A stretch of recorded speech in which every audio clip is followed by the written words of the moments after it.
Opa pessoal, como vocês estão hoje? Trazendo um vídeo rapidinho aqui para vocês, trazendo informações sobre a Copasa, que anunciou novos dividendos, então a gente vai dar uma analisada no relatório para o investidor que ela soltou essas informações oficiais e também fazer uma análise fundamentalista em como está essa ação hoje e se vale a pena ou não comprar ela, certo pessoal? E como sempre no fim do vídeo eu vou comentar se eu estou comprando ela para minha carteira pessoal ou não. Sem mais delongas, vamos para o vídeo aqui. Bom pessoal, a gente já vê aqui que ela está sendo negociada hoje a R$ 33, certo? Então ela está no recorde histórico dela de cotação, está bem alta mesmo. Quando a gente analisa aqui esse gráfico que está com a cotação ajustada, isso é, considerando o reinvestimento dos seus dividendos, a gente vê que se a gente tivesse investido R$ 1.000 há 5 anos atrás, hoje a gente teria R$ 3.600, ou seja, uma empresa que se valorizou muito e distribuiu muitos dividendos nesses últimos 5 anos, certo? Então quem comprou não se arrependeu, principalmente quem comprou e reinvestiu os seus dividendos. A gente vê aqui que o preço-valor patrimonial está de 1,5, o PL está um pouquinho alto, certo? Principalmente comparando com os outros pares dela, e o dividend yield dela 5%, certo?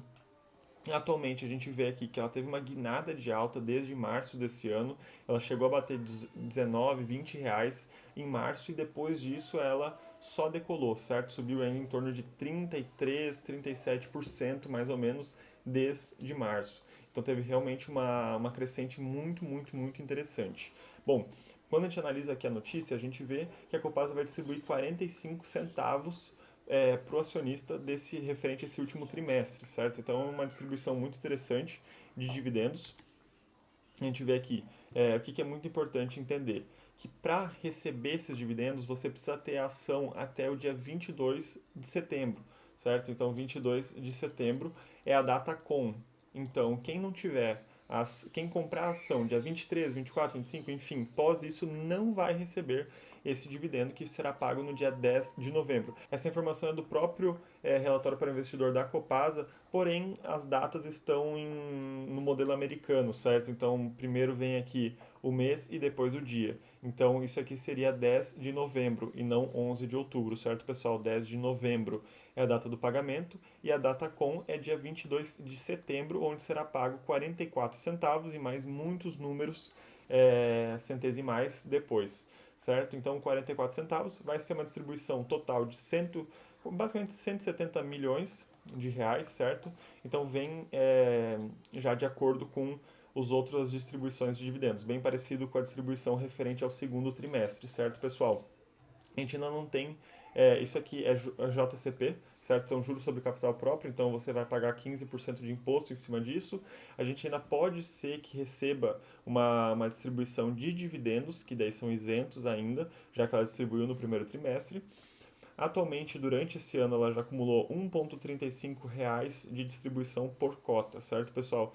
Vem distribuindo bem, está chegando aí próximo dos seus 5% de distribuição. Quando a cotação estava em torno ali de R$ 20, obviamente essa porcentagem era muito mais alta. Conforme ela foi esticando, o dividend yield vai diminuindo, já que se trata de uma porcentagem. Quando a gente analisa aqui o payout, a gente vê que ela distribui 47% do seu lucro, ou seja, uma distribuição bem interessante. 50% ela retém, 50% ela já distribui. Dos 50% que ela retém, ela reinveste e esse reinvestimento dela, desses 50%, rendem 16% ao ano. Ou seja, o valor que ela reinveste nela própria também vale muito a pena, já que o ROI é de 16%. Certo? É como se ela investisse os 50% numa renda fixa, que se chama Copasa, e essa renda fixa rende 16% ao ano, ou seja, uma rentabilidade muito interessante. É uma empresa que não tem muita dívida, ou seja, a gente tem dívida líquida abaixo do patrimônio, como se fosse uma empresa que vale R$ 1.000 com R$ 700 de dívida. Uma margem também muito interessante, né? Não tem nem margens de empresas desse setor são sempre muito interessantes, 17%, já que é um monopólio, né? Ela basicamente não tem concorrência no mercado de saneamento básico em Minas Gerais. Então é uma empresa muito interessante. A gente tem aqui a distribuição dela nos últimos anos. A gente vê aqui que esse ano não aparenta que a gente vai bater os números de 2023 e 2024, mas também pode ser que venha uma pancadinha referente ao quarto trimestre, certo, pessoal? Atualmente não indica que a gente vai bater 2023, 2024 e 2020, que foram dividendos muito interessantes. Então, é uma empresa que tem um histórico de pagamento muito bom. A média dos últimos 5 anos é de 11%. Porém, a gente vê aqui que ela tem anos mais baixos, anos mais altos, anos mais baixos e anos mais altos, certo? Então, no longo prazo, ela acaba pagando remunerando bem seus acionistas. Bom, quando a gente analisa aqui o lucro, a gente vê que ela tem uma baixa que em 2015 foi uma situação governamental, não foi uma situação da empresa em si, não foi ela que perdeu essa, digamos assim, não foi ela que teve esse prejuízo, foi uma canetada que teve no governo da época que acabou gerando esse prejuízo. Mas desde então ela se recuperou aqui, seguiu com seus lucros muito interessantes, é um crescimento bem linear, certo? Bem gradativo aqui, mas a gente vê que claramente tem uma tendência de alta aqui junto com a receita, o lucro também vai subindo. Minas Gerais é um estado que ainda tem muito, muito, muito a ser explorado. Por exemplo, diferente do Paraná, que tem a Sanepar, ou da Sabesp de São Paulo, que já tem grande parte do seu estado coberto pelas linhas de saneamento, certo? Tanto de água quanto esgoto. Minas Gerais ainda tem muito para investir e muito para crescer essa parte de lucro. Quando a gente analisa aqui um gráfico que leva em consideração a cotação e o lucro, a gente vê que ela teve uma grande oportunidade aqui em 2019, 2020, onde ela teve um aumento de lucro muito interessante e a cotação acabou não acompanhando, certo? A cotação aqui estava em torno dos R$ 13, enquanto o lucro dela estava subindo. A gente vê aqui que teve uma suba da cotação, porém essa distância aqui foi extremamente atrativa para quem comprou, acabou comprando com muito ágio, certo? Ou seja, comprando com oportunidade. Pagou um preço muito mais barato do que o lucro dela refletia na época. Porém, nos últimos 12 meses para cá, a gente vê que enquanto o lucro se manteve, a gente teve um aumento da cotação bem acentuado aqui, certo? Deixa eu dar uma limpada aqui para ficar mais claro. Mas a gente vê que enquanto aqui a gente teve uma linearidade do lucro, a cotação acabou alcançando, certo, pessoal? Então, qual que é a análise que a gente tem quando a gente olha isso aqui? A gente vê que teve uma junção de lucro e cotação. Isso é o melhor momento para você comprar? Não, não é o melhor momento. O melhor momento teria sido em 2023, por exemplo, que foi um momento muito atrativo. É, Porém, contudo, todavia, não significa que seja um momento ruim. Por exemplo, se você está em dois cenários, ou você não tem ações da Copasa, mas tem interesse em adquirir, agora é o momento oportuno para isso, você ainda tem essa oportunidade de comprar, ou se você já é posicionado nela e quer seguir fazendo rebalanceamento de carteira, fazendo compras, certo? Isso também é interessante para você.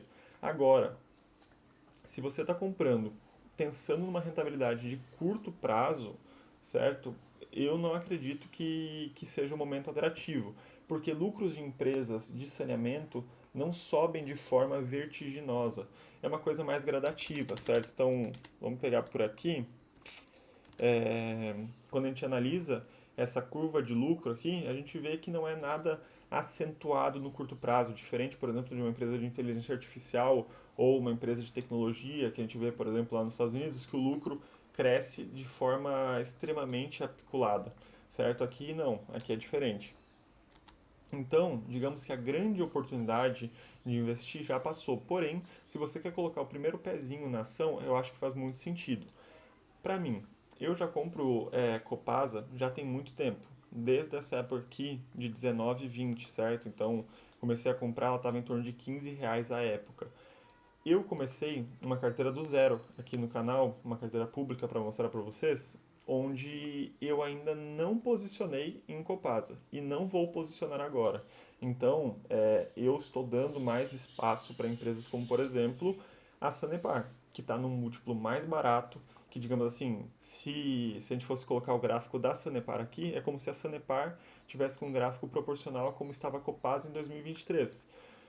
Porém, quando os olhos se voltarem para a Sanepar e as pessoas começarem a comprar a Sanepar loucamente, aí sim a Sanepar vai se valorizar. Eu posso desinvestir um pouco em Sanepar e comprar em Copasa. Então, acabar rentabilizando tanto com Copasa quanto Sanepar ou Sabesp, por exemplo.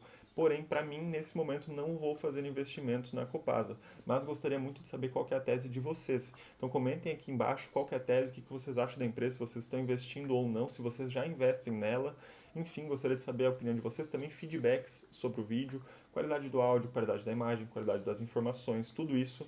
Opinar aí, o canal é muito novo, a gente está com poucos inscritos ainda, então inclusive convido você a se inscrever para a gente bater a meta aí de 1.000 inscritos até o fim do ano. É difícil, mas a gente está trabalhando duro para isso, se Deus quiser vai ser possível sim, certo pessoal? Então conto com a ajuda de vocês, com a inscrição, com a curtida e o feedback aí se for possível. Pela sua atenção até aqui, meu muito obrigado. Valeu pessoal!